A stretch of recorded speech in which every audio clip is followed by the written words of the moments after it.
Magandang araw mga kaibigan 'no. May napansin tayo ditong kakaibang bunga, bunga ng kahoy 'to. Eh, bakit kakaiba? 'Pag piniga mo siya at biniyak, 'pag sinindihan mo siya, nagliliyab, umaapoy. First time ko nakakita na ganitong bunga ng kahoy. 'Pag sinindihan mo, lumiliyab. Ito nga tinry namin ng aking kasama.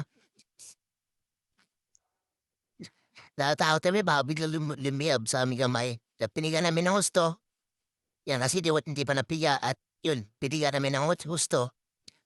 'Yan po, pipigain namin 'yan. Kakaiba siya kasi semende. Semende siya, semende. 'Yan po, pipigain ulit 'yan kasi 'di pa umatas siya, eh. Ayan po, 'yun po pipigain niya ng malakas. Kailangan may katas na ayun, sumindi na po siya, oh. Kakaiba talaga siya, oh, umapoy. 'Di ko lang alam kung anong pangalan nito, anong bunga 'to, anong kahoy 'tong namumunga ng ganitong at ayan nga po, tinanong ko po yung, nagbebenta nito.